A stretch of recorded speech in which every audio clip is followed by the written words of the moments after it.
So ఇప్పుడు నేను చెప్పబోయే న్యూస్ యాపిల్ లవర్స్ అందరికి ఒక good news and Apple haters అందరికి కూడా ఒక బ్యాడ్ న్యూస్ అనమాట. ఏంటి యాపిల్ హేటర్స్ ఉన్నారంటే కోర్స్ ఉన్నారు. సో మీరు ఒకవేళ ఐఓఎస్ ఫ్యాన్ అయితే కింద యాపిల్ అని కామెంట్ చేయండి, ఆండ్రాయిడ్ ఫ్యాన్ అయితే కింద ఆండ్రాయిడ్ అని కామెంట్ చేయండి. చూద్దాం మరి ఇక్కడ ఎవరు ఎంతమంది ఫ్యాన్స్ ఉన్నారనేది కూడా కామెంట్లో మనం తెలుసుకుందాం. అండ్ లేట్ చేయకుండా మొదలు పెడదాం. నేను మీ పవన్ కృష్ణ, మీరు చూస్తున్నది 99 టీవీ టెక్ వరల్డ్. అండ్ ఇంకా మ్యాటర్లోకి వస్తే ఎస్, యాపిల్లో కూడా ఫోల్డబుల్ ఫోన్స్ వచ్చేస్తున్నాయి.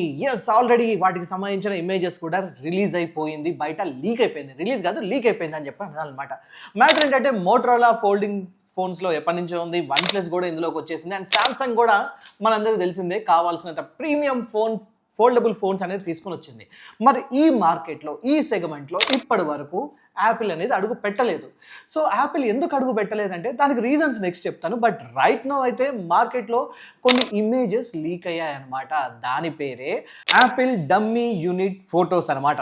ఎస్, ఈ డమ్మీ యూనిట్ ఫొటోస్ అంటే ఏంటి అని చెప్పి అనుకుంటున్నారా? ఫర్ ఎగ్జాంపుల్, ఒక ఫోన్ తయారు చేయాలంటే దానికన్నా ముందు దాని కేస్ని తయారు చేస్తారు. ఎందుకు అంటే ఫోన్ ఓవరాల్ సైజ్ ఎంత ఉండబోతుంది, దాని షేప్ ఎలా ఉండబోతుంది, దాని బటన్ ప్లేస్మెంట్స్ ఎలా ఉండబోతుంది, దాని కెమెరా ప్లేస్మెంట్స్ ఎక్కడ ఎలా ఉండబోతుంది, అండ్ ఓవరాల్గా ఆ ఫోన్ చూడడానికి బాగుంటుందా లేదా, ఏ కలర్లో ఉండబోతుంది, వీటన్నిటి గురించి టెస్ట్ చేయడం కోసం ముందుగా ఒక డమ్మీ యూనిట్ని తయారు చేస్తారనమాట. సో అది హ్యాండీగా ఉంటుందా, జేబులో పెట్టుకోవడం ఈజీగా ఉంటుందా, లేకపోతే దానికోసం సపరేట్గా ఇంకేమైనా తయారు చేయాలా, అండ్ ఓవరాల్ యూజర్ ఎక్స్పీరియన్స్ ఎలా ఉండబోతుంది, చేతిలో ఉంటే పట్టుకుంటే జారిపోతుందా లేకపోతే హ్యాండీగా ఉంటుంది, ఇలాంటి అన్ని విషయాలు చూసుకోవడం కోసమే ఈ డమ్మీ యూనిట్ని తయారు చేస్తారు. అండ్ ఈ డమ్మీ యూనిట్ ఫొటోస్ అనేది లీక్ అయింది. అండ్ ఇది కొత్త ఏం కాదు, యాపిల్కి సంబంధించి ఒక ఫోన్ రిలీజ్ అవుతుందంటే దానికన్నా ముందుగానే దాని లీకులు ఇస్తూనే ఉంటుంది యాపిల్.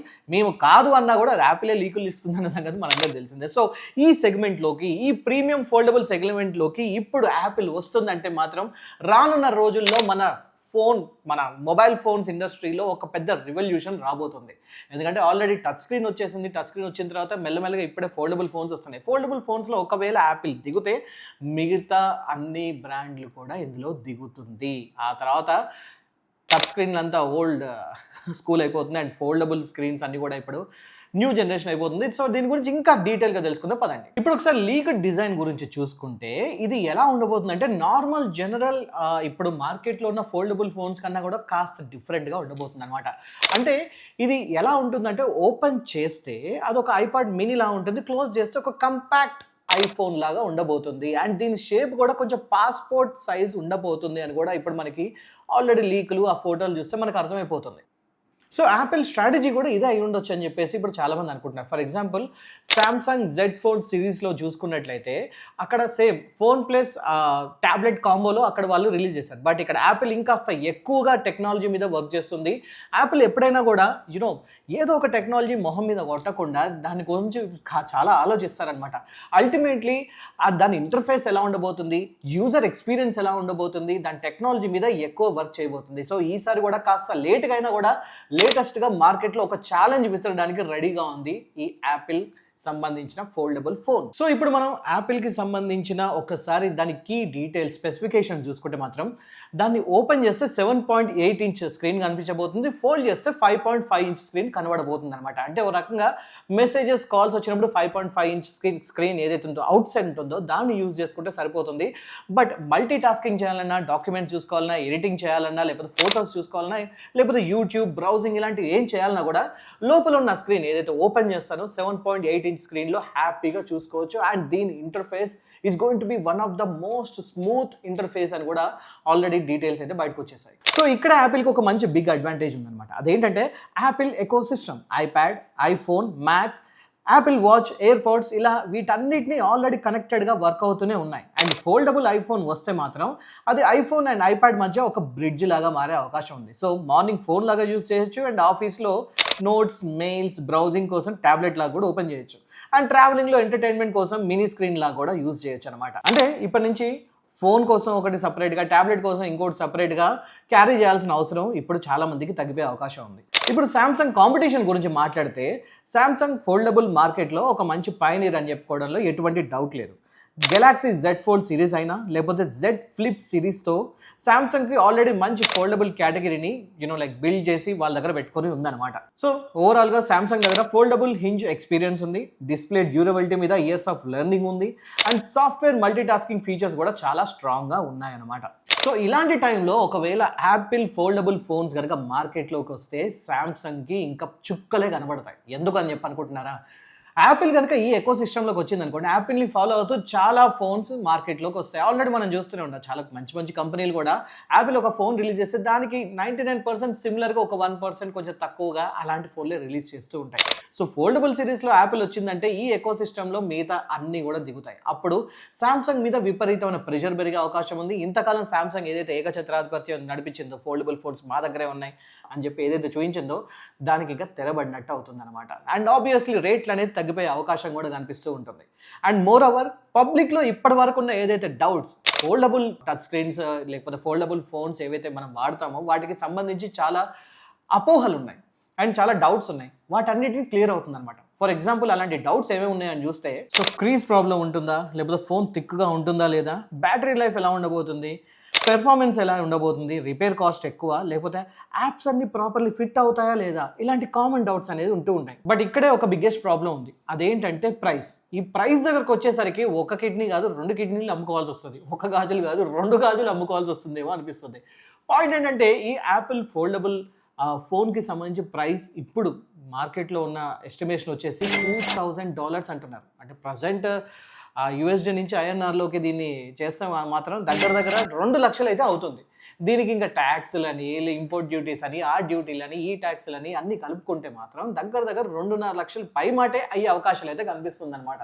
సో ఇంత కాస్ట్లీ పెట్టి కొంటారా అంటే డెఫినెట్లీ అందరూ అయితే కొనరు. So this is going to be only for Apple fans, లేకపోతే మంచి రిచ్ పీపుల్ వాళ్ళ కోసం మాత్రమే ఇది రిలీజ్ చేస్తున్నట్టు అయితే అనిపిస్తుంది. అండ్ యాపిల్కి సంబంధించి ప్రతిసారి వాళ్ళు ఏ ఫోన్ రిలీజ్ చేసినా కూడా ఫస్ట్ అది రిచ్ పీపుల్కి మాత్రమే కనెక్ట్ అవుతూ ఉంటుంది.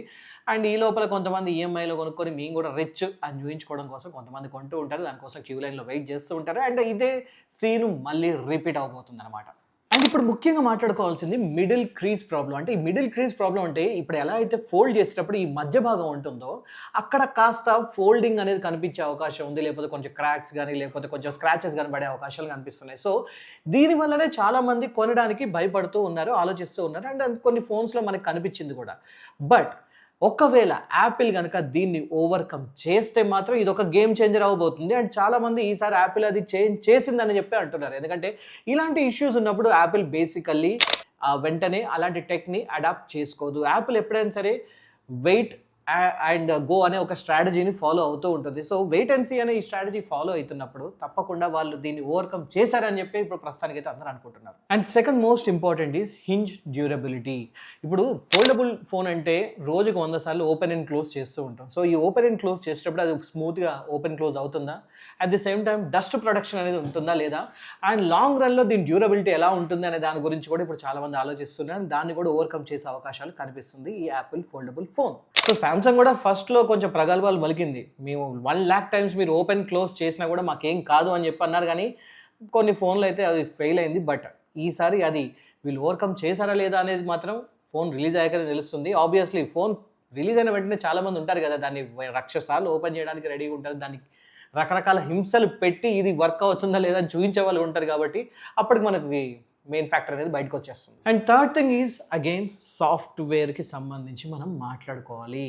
అదేంటంటే సాఫ్ట్వేర్ ఎక్స్పీరియన్స్ ఎలా ఉండబోతుంది. ఫోల్డబుల్ ఫోన్ సక్సెస్ హార్డ్వేర్తో మాత్రమే కాదు, యూజువల్లీ సాఫ్ట్వేర్గా ఉంటుంది అనమాట. మరి యాపిల్ బిగ్ స్క్రీన్కి ప్రాపర్లీ అడ్జస్ట్ అవుతాయా లేదా, మల్టీ టాస్కింగ్ స్మూత్గా ఉంటుందా లేదా, iPhone apps, iPad style layout, split screen, drag and drop లాంటి ఫీచర్స్ సింపుల్గా వర్క్ అవ్వాల్సి ఉంటుంది. మరి అదంతా అవుతుందా లేదా అంటే మాత్రం ఇది కూడా అయ్యే అవకాశాలు స్మూత్గా ఉంది అని చెప్పి ప్రస్తుతానికి అయితే టెక్ వర్గాలు అంటూ ఉన్నాయి. ఫోర్త్ చాలా important, battery life. And Apple గురించి మనందరూ తెలిసిందే, 1-2 ఇయర్స్ తర్వాత బ్యాటరీ అదేంటో దాని అంతటా అదే హెల్త్ అనేది కొంచెం అటు ఇటుగా అవుతూ ఉంటుంది. కాబట్టి అందులోని ఈ ఫోల్డబుల్ ఫోన్ అంటే దీని టచ్ స్క్రీన్ చాలా పెద్దగా ఉంటుంది, 2 స్క్రీన్స్ ఉండబోతున్నాయి. సో ఇలాంటి సిచ్యువేషన్లో ఆబ్వియస్లీ బ్యాటరీ డ్రైనింగ్ అనేది ఎక్కువ ఉంటుంది. అండ్ ఇంకొక పక్క ఫోన్ చూస్తానేమో స్లీక్గా ఉండాలి, అంటే బ్యాటరీ కూడా సన్నగా ఉండాలి. బ్యాటరీ సన్నగా ఉండాలి, at the same time battery performance ఎక్కువగా ఉండాలి. సో ఇక్కడ మరి బ్యాటరీ ఆప్టిమైజేషన్ ఎలా చేయబోతుంది యాపిల్ అనేది ఇక్కడ ఒక బిగ్ క్వశ్చన్. యూజువల్లీ యాపిల్ దీన్ని ఓవర్కమ్ చేస్తూనే ఉంటుంది, but at the same time Apple battery కూడా తొందరగానే డ్రైన్ అవుతూ ఉంటుంది లాంగ్ రన్లో. కాబట్టి సో దీనికి ఫ్యూచర్లో బ్యాటరీ ప్రాబ్లమ్స్ వస్తాయా రాదా అనేది కూడా మనం చూడాల్సి ఉంటుంది. And important camera placement. ఇక్కడ కెమెరాస్ వాడేటప్పుడు చాలా జాగ్రత్తగా ఉండాలి. ఇప్పుడు కెమెరా బాగా పెట్టాలంటే అది కొంచెం థిక్గా ఉండే అవకాశం ఉంది. సో మరి థిక్ కెమెరాస్ పెట్టి ఫోన్ని కొంచెం లావుగా పెడితే చాలామంది ఇష్టపడరు. అలా అని చెప్పేసి సన్నటి కెమెరాలు పెడదాం అంటేనేమో లోపల స్పేస్ ఇష్యూ వస్తుంది. మరి ఈ రెండింటిని బ్యాలెన్స్ చేస్తూ యాపిల్ ఎలా సాటిస్ఫై చేయబోతుంది వాళ్ళ యూజర్స్ అనేది కూడా ఇప్పుడు పెద్ద టాస్క్ అనమాట.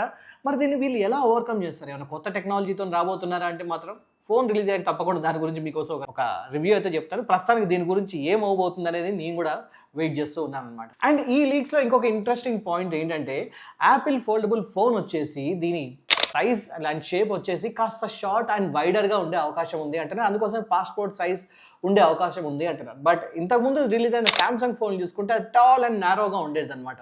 సో ఆ డిజైన్కి ఈ డిజైన్కి కాస్త కాంట్రాస్ట్ అయితే ఉండబోతుంది. బట్ చూడాలి మరి యాపిల్ దీన్ని ఇప్పుడు ఎలా ఓవర్కమ్ చేస్తుంది అనేది. సో అదండి మరి సంగతి. మొత్తానికి మరి ఈ యాపిల్ ఫోల్డబుల్ ఫోన్ మీకు ఎలా అనిపిస్తుంది? మీరు దీన్ని కొంటారా, లేకపోతే సామ్సంగ్ ఫోన్ కొంటారా, లేకపోతే ఏది కొనో మాకు పాత ఫోనే బెటర్ అనుకుంటున్నారా? తప్పకుండా కామెంట్ చేయండి. వీడియోని ఇస్తే like, share and subscribe. And చూద్దాం మరి ఆండ్రాయిడ్ ఫ్యాన్స్ ఎంతమంది ఉన్నారు, ఐఓఎస్ ఫ్యాన్స్ ఎంతమంది ఉన్నారు. మీ కామెంట్స్ కోసం నేను వెయిట్ చేస్తూ ఉన్నాను.